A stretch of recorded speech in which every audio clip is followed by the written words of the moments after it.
Γεια σας αγαπητοί μου χριστιανοί, εύχομαι να είστε καλά όπου και να είστε, ό,τι και να κάνετε. Τετάρτη σήμερα, 3 Σεπτεμβρίου, ξεκινήσουμε το Αποστολικό Ανάγνωσμα.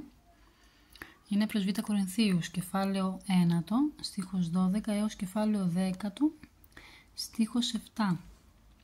Ότι η διακονία της λειτουργίας ταύτης σου μόνον εστί προς αναπληρούσα τα υστερήματα των Αγίων, αλλά και περισσευούσα δια πολλών ευχαριστειών το Θεό, δια της δοκιμής της διακονίας ταύτης, δοξάζοντες τον Θεόν, επί τη υποταγή της ομολογίας ημών εις το Ευαγγέλιον του Χριστού και απλότητη της κοινωνίας εις αυτούς και εις πάντας, και αυτόν δε ίσοι περ ημών επιποθούντων ημάς δια την υπερβάλλουσαν χάριν του Θεού εφημίν, χάρις δε το Θεό επί τη ανεκδιηγεί το αυτού δωρεά.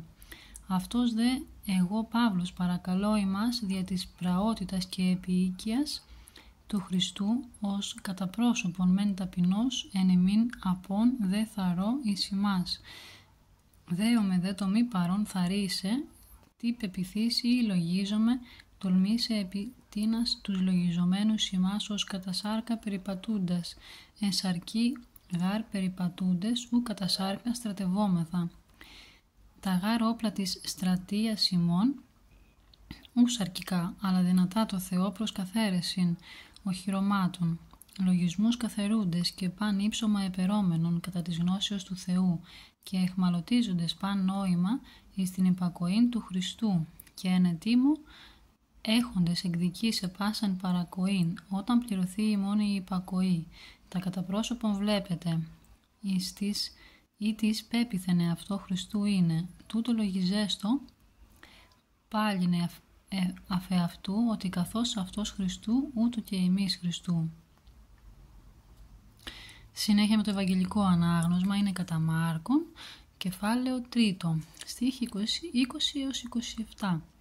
Και έρχονται εις οίκον και συνέρχεται πάλι όχλος, ώστε μη δύναστε αυτούς, μη δε άρτον φαγήν, και ακούσαντες οι παρ' αυτού εξήλθον κρατήσει αυτόν, έλεγον γάρο ότι εξέστη, και οι γραμματείς, οι από Ιεροσολύμων καταβάντες έλεγον ότι Βελζεβούλε έχει, και ότι εν το άρχοντι των δαιμονίων εκβάλλει τα δαιμόνια, και προσκαλεσάμενος αυτούς εν παραβολές έλεγεν αυτής, πώς δύναται σατανάν εκβάλλειν, και αν βασιλεία εφεαυτήν μεριστεί, ου δύναται σταθήνε η βασιλεία εκείνη, και αν οικία εφαυτήν μεριστεί, ου δύναται σταθήνε η οικία εκείνη.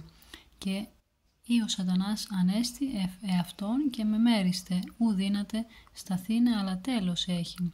Ουδείς δύναται τα σκεύη του οχυρού εισελθών εις την οικίαν αυτού διαρπάσε, εάν μη πρώτον των ισχυρών δύσει, και τότε την οικίαν αυτού διαρπάσει. Αυτά ήταν και τα σημερινά αναγνώσματα, αγαπητοί μου. Ραντεβού στα επόμενα αναγνώσματα της ημέρας. Μέχρι τότε να είμαστε καλά, να προσευχόμαστε, να προσέχουμε τους εαυτούς μας. Ο Τριαδικός Θεός, η Παναγία μας και οι Άγιοι Πάντες πάντα κοντά μας. Χαίρετε.